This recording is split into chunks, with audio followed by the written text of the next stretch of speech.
তো আজকে আমরা যে চ্যাপ্টারটা থেকে অঙ্ক এনেছি সেটা হচ্ছে নৌকা ও স্রোত। অলরেডি এর একটা পার্ট হয়ে গেছে, এটা হচ্ছে সেকেন্ড পার্ট। তো যারা 1 নম্বর পার্টটা দেখেননি তারা আগে একটুখানি 1 নম্বর পার্টটা দেখে নিন, তাহলে সেকেন্ড পার্টটা তাদের বুঝতে সুবিধা হবে। তো আমাদের এই অঙ্কগুলো আপনাদের যে পঞ্চায়েতের এক্সাম হবে এটাতে কাজে লাগবে, রেলওয়ে রিক্রুটমেন্টের জন্য কাজে লাগবে, এসএসসি, ডব্লিউবিসিএস, পিএসসি, পুলিশের যে এক্সাম হবে পুলিশের এক্সাম থেকেও বোট অ্যান্ড স্ট্রিম থেকে একটা না দুটো অঙ্ক আসে। তো সব কটা পরীক্ষাতেই মোটামুটি কাজে লাগবে। আর অঙ্ক কত ইম্পর্টেন্ট সেটা তো এতদিন আপনারা বুঝে গেছেন। তো চলুন শুরু করি। স্থির জলে নৌকার বেগ হচ্ছে 4 কিলোমিটার পার ঘন্টা, স্রোতের বেগ হচ্ছে 2 কিলোমিটার পার ঘন্টা। নৌকাটির উজানের মানে আপ স্ট্রিমের বেগ কত? তাহলে আমরা নৌকাকে ডিনোট করি বি দিয়ে, বোট, আর স্রোতকে করি স্ট্রিম দিয়ে, তাই তো, এস দিয়ে। তাহলে নৌকার গতিবেগ কত? 4 কিমি। স্রোতের গতিবেগ কত? 2 কিমি। যদি আপ স্ট্রিম বলে তাহলে এটাকে মাইনাস করে দিতে হয়, তাহলে অ্যান্সার হচ্ছে 2 কিমি পার আওয়ার। আমাদের এইটা অ্যান্সার। এইটাই যদি বলতো ডাউন স্ট্রিম, যদি বলতো ডাউন স্ট্রিমে নৌকার বেগ কত, তাহলে এটাকে শুধু যোগ করে দিতে হতো। এই যে 4 আর 2 আছে না, এটা যোগ করে দিতে হতো, আমাদের হতো 6 কিমি পার আওয়ার। তো কখন যোগ করতে হয় কখন বিয়োগ করতে হয় এগুলো নিয়ে আমরা আগের ভিডিওতে ডিটেলসে আলোচনা করেছি, আপনারা প্লিজ আগের ভিডিওটা একবার দেখে নিন। তো এটা আমাদের অ্যান্সার হচ্ছে সি। নেক্সট, একজন সাঁতারু স্থির জলের বেগ 9 কিমি পার আওয়ার, স্রোতের বেগ হচ্ছে 6 কিমি পার আওয়ার। তাহলে স্রোতের দিকে সাঁতারুর বেগ কত হবে? স্রোতের দিক মানে ডাউন স্ট্রিম। ডাউন স্ট্রিমে কী হয়? বোট অর্থাৎ স্থির জলের বেগ আর স্রোতের বেগ এই দুটো যোগ করে দিতে হয়। তাহলে কত হচ্ছে? 9 কিমি আর 6 কিমি, তাহলে 15 কিমি পার আওয়ার আমাদের অ্যান্সার। এগুলো করার দরকারই নেই, দেখেই অ্যান্সার করে দেওয়া যায়। তবু যারা নতুন অঙ্ক শিখবে বলে এসেছো তাদের জন্য আমি ভেঙে ভেঙে করে দিচ্ছি। নেক্সট, রবি স্রোতের দিকে 9 কিমি পার আওয়ার এবং স্রোতের বিপরীত দিকে 15 কিমি পার আওয়ার বেগে নৌকা চালায়। স্থির জলে নৌকার বেগ এবং স্রোতের বেগ যথাক্রমে কত? তাহলে স্থির জলে নৌকার বেগ আর স্রোতের বেগ, দেখো এখানে বলে দিয়েছে ডাউন স্ট্রিম হচ্ছে 9 কিমি পার আওয়ার আর আপ স্ট্রিম হচ্ছে 5 কিমি পার আওয়ার। যদি নৌকার বেগ চায় অর্থাৎ বোটের বেগ চায়, এই দুটোকে যোগ করতে হয়, 9 প্লাস 5 দিয়ে 2 দিয়ে ভাগ করতে হয়। তাহলে 9 আর 5-এ 14, 2, তাহলে হচ্ছে 7 কিমি পার আওয়ার। স্রোতের বেগ কীভাবে বার করব? 9 মাইনাস 5, 2, শুধু এই প্লাসের জায়গায় মাইনাস হয়ে গেল। তাহলে কত? 9 থেকে 5 মাইনাস করলে 4/2, তাহলে হচ্ছে 2 কিমি পার আওয়ার। ওকে, তাহলে আমাদের এ অ্যান্সার। ঠিক আছে, নেক্সট, একজন সাঁতারু স্রোতের দিকে বেগ হচ্ছে 11 কিমি পার ঘন্টা এবং স্রোতের বেগ হচ্ছে 1.5 কিমি পার ঘন্টা। সাঁতারু আপ স্ট্রিমের বেগ কত অর্থাৎ উজানের বেগ কত? তাহলে এটা কিভাবে করব? দেখো, আমরা জানি স্রোতের দিকের বেগ, স্রোতের দিকের বেগ মানে ডাউন সাইড বেগ। ডাউন সাইড বেগের ক্ষেত্রে কী করতে হয়? বোট প্লাস স্রোত দুটো যোগ হয়ে যায়। এটা সমান কত বলে দিয়েছে? এটা সমান বলে দিয়েছে 11 কিমি পার আওয়ার। তো বোটের স্পিড তো আমরা জানি না, বাট স্রোতের বেগটা জানি। স্রোতের বেগ হচ্ছে 1.5, এটা সমান 11। তাহলে বোট সমান কত হবে? এটা এদিকে এলে মাইনাস হয়ে যাবে, 11 মাইনাস 1.5 ইজগল টু 9.5 কিমি পার আওয়ার। এটা কিসের বেগ বেরোলো? বোট বা যে এখানে কি লিখেছে সাঁতারুর বেরোলো। তাহলে এবার আপস্ট্রিমের বেগ কী করে বার করতে হয়? আপস্ট্রিমের বেগ বার করতে হয় এই বোট প্লাস স্টিম এই দুটোকে মাইনাস করে 2 দিয়ে ভাগ করতে হয়, তাই তো? তাহলে আপস্ট্রিম মানে কত? আপস্ট্রিম মানে হচ্ছে নৌকার বেগ 9.5 মাইনাস 1.5 সমান হচ্ছে 8 কিমি পার আওয়ার। ওকে, 8 কিমি পার আওয়ার। তাহলে এ আমাদের অ্যান্সার। আশা করি বোঝা গেছে। নেক্সট, একজন মাঝি স্রোতের দিকে 1 কিমি 5 মিনিটে যায়। স্রোতের দিকে মানে ডাউন স্ট্রিম। ডাউন স্ট্রিমে 1 কিমি যেতে লাগছে 5 মিনিট। তাহলে 1 ঘন্টায় 1 ঘন্টা মানে 60 মিনিটে কত যাবে? 60 মিনিটে নিশ্চয়ই 12 কিমি যাবে, তাই তো? 60 মিনিটে 12 কিমি যাবে। বোঝা গেল? নেক্সট, স্রোতের বিপরীত দিকে 6 কিমি পথ 1 ঘন্টায় অতিক্রম করে। তাহলে স্রোতের বিপরীত দিক মানে আপস্ট্রিম, আপস্ট্রিমে বেগ বলে দিয়েছে 6 কিমি পার ঘন্টা, এটা ডাইরেক্টলি বলেই দিয়েছে। স্রোতের বেগ কত? তাহলে স্রোতের বেগ কীভাবে বার করতে হয়? স্রোতের বেগ করতে হয় downstream minus upstream divided by 2। তো ডাউন স্ট্রিম কত? 12, আপস্ট্রিম 6 ডিভাইডেড বাই 2 সমান হচ্ছে 3 কিমি পার আওয়ার। এই আমাদের অ্যান্সার। ওকে, নেক্সট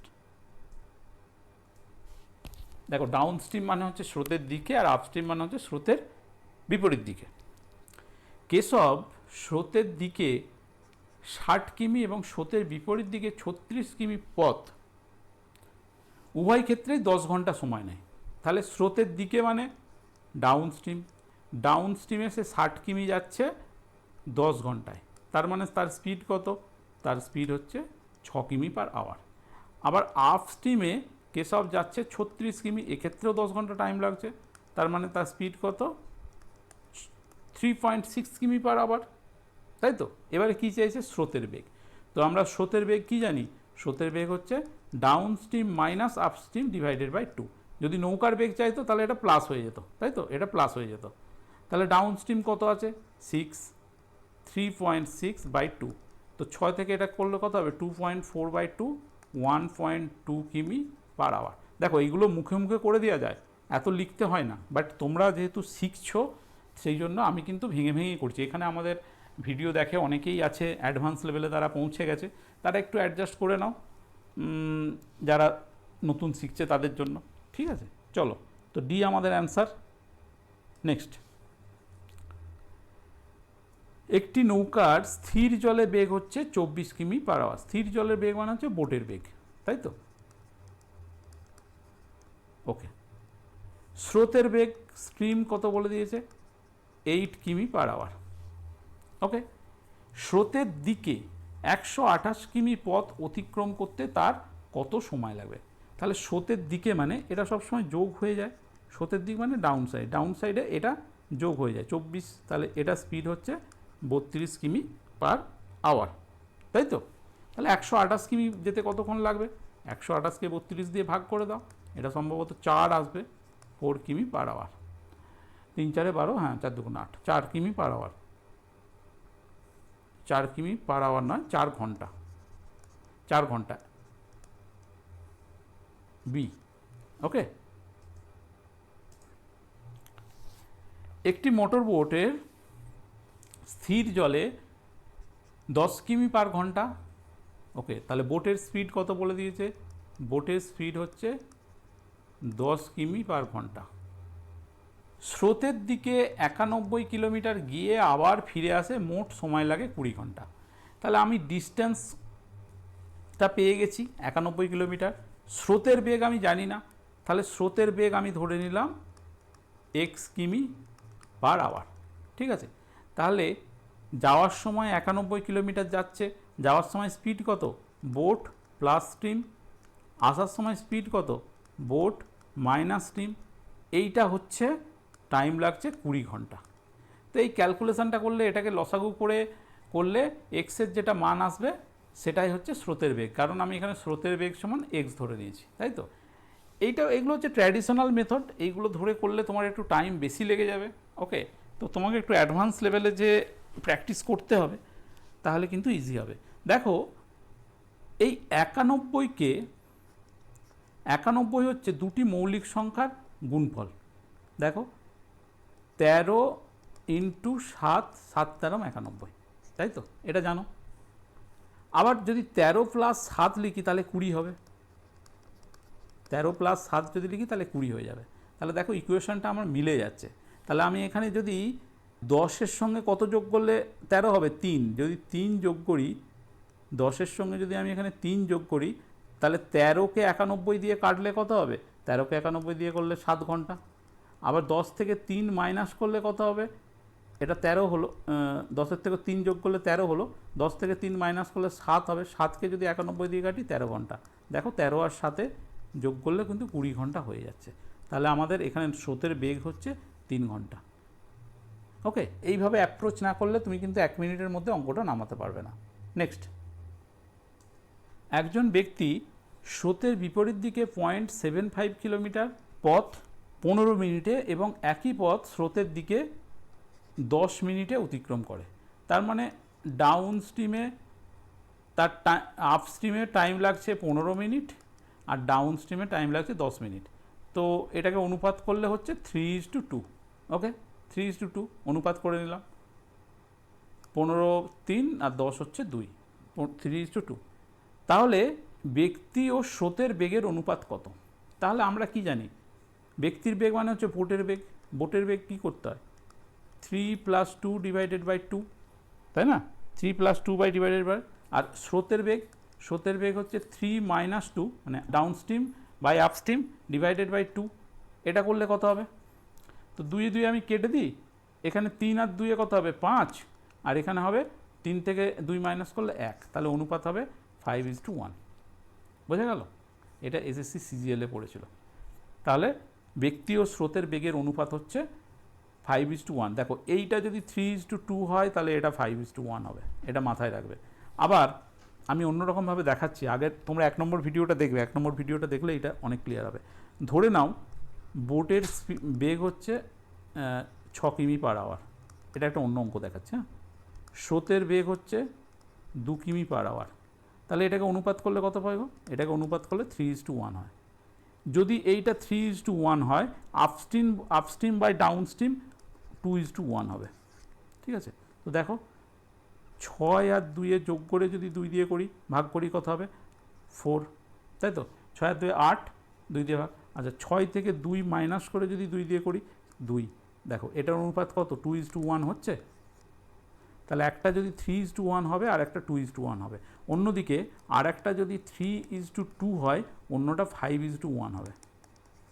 ওকে, তো চলো আমরা আরও বেশি প্র্যাকটিস করব, প্র্যাকটিস করতে করতে এই ব্যাপারগুলো ইজি হবে। নেক্সট, নদীর স্রোতের বেগ হচ্ছে 5 কিলোমিটার/ঘন্টা। ওকে, একজন মোটর বোট 10 কিমি উজানে গিয়ে আবার ফিরে আসতে 50 মিনিট সময় নেয়। স্থির জলে মোটরের বেগ কত? তো একই রকম অঙ্ক, স্রোতের বেগ 5 কিলোমিটার বলে দিয়েছে। আচ্ছা, স্থির জলে মোটর মানে নৌকার বেগ আমি জানি না, আমি বোটের স্পিড ধরে নিলাম x, আর স্রোতের বেগ বলে দিয়েছে 5 কিলোমিটার। তো যাওয়ার সময় কতটা যাচ্ছে? যাওয়ার সময় 10 কিলোমিটার যাচ্ছে, আপ স্ট্রিমে যাচ্ছে, তাহলে কত হবে x - 5 স্পিড, প্লাস আসার সময় 10 কিলোমিটার আসছে, x + 5, এই টোটাল টাইম হচ্ছে 50 মিনিট। আচ্ছা আমি 50কে যদি 50-এর 60 লিখি, ঘন্টায় করি, তাহলে হচ্ছে 5-এর 6 ঘন্টা। এইটা তো, এটাকে ক্যালকুলেশন করলেই তোমার কিন্তু এক্সের মান বেরিয়ে যাবে। তো এটাকে ওরকমভাবে ক্যালকুলেশন না করে এখানে চলো আমরা অপশন টেস্ট করি। তো এটা 5-এর 6 আছে, তো টোটাল 50 মিনিট। দেখি 25 বসিয়ে দেখি, এক্সের জায়গায় যদি 25 বসায় তাহলে কত হচ্ছে 20। তাহলে 10 কিলোমিটার যেতে 20 কিলোমিটার স্পিডে কত টাইম লাগবে? আধ ঘন্টা লাগবে। আর এখানেও এক্সের জায়গায় যদি 25 বসায় তাহলে 25 + 30, 30কে 10 দিয়ে ভাগ করলে কত হবে?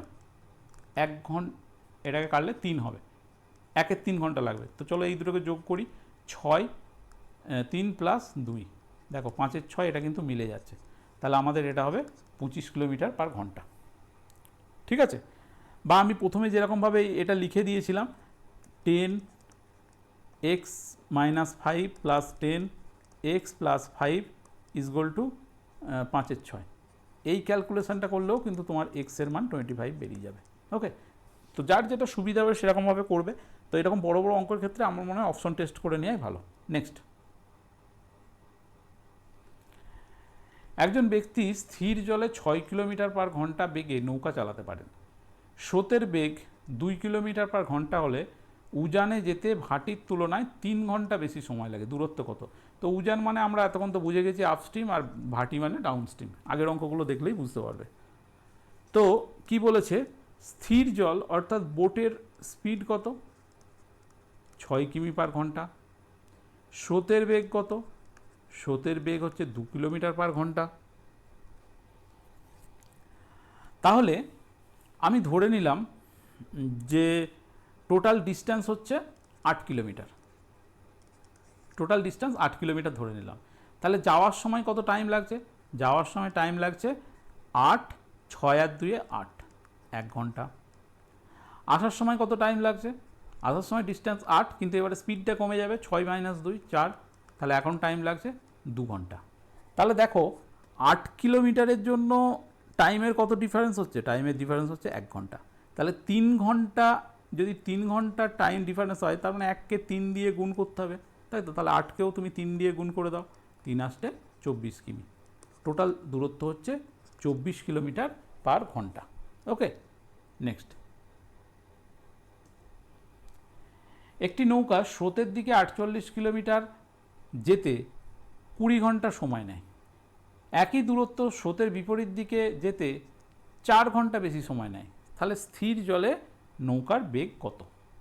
ওকে, তাহলে ডাউন স্ট্রিমে যেতে কত টাইম লাগছে? 48 কিলোমিটার ডিস্টেন্স, কতক্ষণ বলে দিয়েছে? 20 ঘন্টা সময় নেয়, 20। তাহলে এটাকে ভাগ করো, 4 × 10 = 40, 20 দুগুণে 40 আর 80, 2.4 ঘন্টা, 2.4 কিমি পার আওয়ার স্পিড। আপস্ট্রিমে বলছে 4 ঘন্টা বেশি সময় নেয়, মানে 48 / 24, তাহলে 2 কিমি পার ঘন্টা বেরিয়ে গেল। এবার বলেছে নৌকার বেগ কত? তো আমরা জানি তো নৌকার বেগ কীভাবে বার করতে হয়। ডাউন স্ট্রিম আর আপস্ট্রিম দেওয়া থাকলে ডাউন স্ট্রিম প্লাস আপস্ট্রিম / 2, 2.4 আর 2 যোগ করলে কত হবে? 4.4 / 2, তাহলে অ্যান্সার হচ্ছে 2.2 কিমি পার আওয়ার। এই আমাদের অ্যান্সার। Okay, next. পবন স্থির জলে 24 কিলোমিটার পার আওয়ার বেগে নৌকা চালাতে পারে। নদীর স্রোতের বেগ 4.8 কিলোমিটার পার আওয়ার।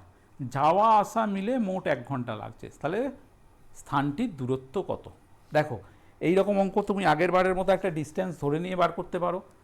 চলো আমরা ট্রাই করি। ডাউন স্ট্রিমে কী লাগছে? ডাউন স্ট্রিমে লাগছে নৌকার বেগ 24 ঘন্টা পার আওয়ার প্লাস স্রোতের বেগ 4.8 কিমি পার আওয়ার সমান হচ্ছে 28.8 কিমি পার আওয়ার, তাই তো? এটা হচ্ছে ডাউন স্ট্রিম। আপ স্ট্রিমে যেতে কী লাগছে? আপ স্ট্রিমে 24 - 4.8 =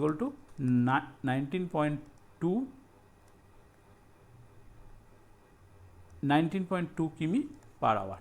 এটা হচ্ছে আপ স্ট্রিমের বেগ, দুটো পাওয়া গেল। এবারে এই স্পিডে যাওয়া আসা টোটাল লাগছে 1 ঘন্টা, তাই তো?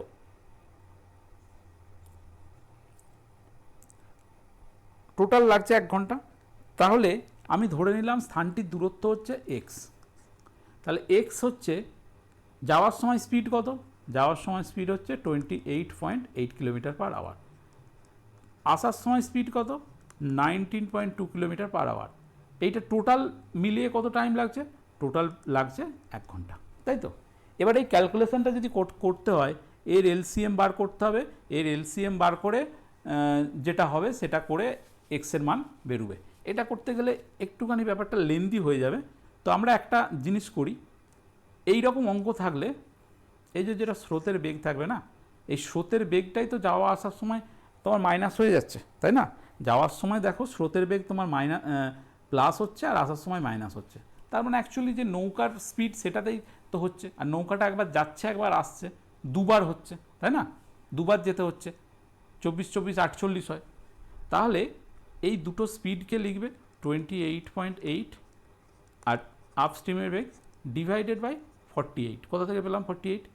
48 হচ্ছে নৌকা একবার যাচ্ছে একবার আসছে, তাই তো? আর এইগুলো তো একটা প্লাস একটা মাইনাস, এই দুটো তো বাদ হয়ে গেল, তাই তো? তাহলে এইটাকে দেখো, এইটা উঠে গেলে এখানে 10 হবে, এই পয়েন্টটা উঠে গেলে এখানে 10 হবে। 48কে 192 দিয়ে কাটলে 4 হবে। তাহলে 28কে আমি 4 দিয়ে গুণ করি, 4 × 8 = 32, 2 হাতে থেকে 3, 4 × 8 = 32 আর 3 = 35, 5 হাতে থেকে 3, আর 4 × 2 = 8 আর 1 = 11। আর যেহেতু এখানে দুটো শূন্য আছে 11.52, এত কিমি ডিস্টেন্স হচ্ছে 11.52 কিলোমিটার। তো এইটা অ্যাপ্লাই করলে কিন্তু অঙ্কটা তাড়াতাড়ি হয়ে যাবে। এটা ধরেও করতে পারো, এটা ধরে করলে একটু লেন্দি হয়ে যাবে, এই দুটোর এলসিএম করতে হবে। এই দুটোর এলসিএম করে এটা করে দিলেও হয়ে যাবে। ওকে, তাহলে এটার অ্যান্সার কত হলো? এটার অ্যান্সার হলো 11.52 কিমি। ওকে, নেক্সট, সমীর স্রোতের দিকে একটি নির্দিষ্ট দূরত্ব 24 ঘন্টায়, একই দূরত্ব স্রোতের বিপরীত দিকে 36 ঘন্টায় অতিক্রম করে। স্রোতের বেগ 12 কিলোমিটার হলে স্থির জলে সমীরের নৌকার বেগ কত? দেখো সহজ অঙ্ক। দেখো স্রোতের দিকে ডাউন স্ট্রিমে বেগ কত? ডাউন স্ট্রিমে বেগ হচ্ছে, না ডাউন স্ট্রিমে কতক্ষণ টাইম লাগছে? ডাউন স্ট্রিমে যেতে টাইম লাগছে 24 ঘন্টা। আপ স্ট্রিমে যেতে কতক্ষণ টাইম লাগছে? আপ স্ট্রিমে যেতে টাইম লাগছে 36 ঘন্টা। দেখো এই দুটোর অনুপাত করলে কত হবে গো? অনুপাত করলে 2:3। মনে আছে 2:3 হলে আরেকটা অনুপাত 1:5 হয়, বা 5:1 হয়। মনে পড়ছে কি? আরেকটা অনুপাত 5:1 হয়। আমি আগের অঙ্কতেই দেখিয়েছি, দেখো। ঠিক আছে, বাদ দাও, এটা তোমাকে মাথায় নিতে হবে না। ওকে, তাহলে অনুপাত হচ্ছে 2:3। স্থির জলে সমীরের নৌকার বেগ কত? আচ্ছা চলো, এখান থেকে তুমি স্রোতের বেগটা বার করো তো। স্রোতের বেগ কত? স্রোতের বেগ তুমি যদি বার করতে চাও তাহলে কি হয়? 3 - 2/2, তাই তো? ডাউন আর আপ থেকে মাইনাস করে 2 দিয়ে করতে হয়। এটা মাইনাস করলে কত হবে? 1/2 বা 0.5। এই 0.52 সমান হচ্ছে 12 কিমি পার আওয়ার। এই দেখো এখানে বলে দিয়েছে স্রোতের বেগ হচ্ছে 12 কিমি পার আওয়ার। তাহলে আমার এখানে 0.5 হচ্ছে 12 কিমি পার আওয়ার। তাহলে আমি বোটের স্পিড কী করতে হয়? বোটের ক্ষেত্রে এটা যোগ হয়ে যাবে 3 + 2/2, তার মানে 5/2 = 2.5। তাহলে 2.5 মানে কত হবে? এইটার সমান যদি 12 হয়, এর সঙ্গে 5 গুণ করলে তবে তো এটা হচ্ছিল 2.5 হচ্ছিল। তাহলে এটার সঙ্গে 5 গুণ করে দাও, 60 কিমি। 60 কিমি পার আওয়ার, এইটা হচ্ছে অ্যান্সার। দেখো যেটা তোমাদেরকে প্রথমে বলেছিলাম, এই অনুপাতটা যদি 2:3 থাকে, এটা তাহলে 5:1 হয়ে যাবে। তাহলে এই 1 সমান যদি 12 হয়, 5 সমান 60। এটা তুমি দেখে দেখেই করে দিতে পারতে। ওকে, তো এর জন্য প্র্যাকটিস দরকার, প্রচুর প্র্যাকটিস করতে হবে। আমরা এই ধরনের আরও অঙ্ক আনবো।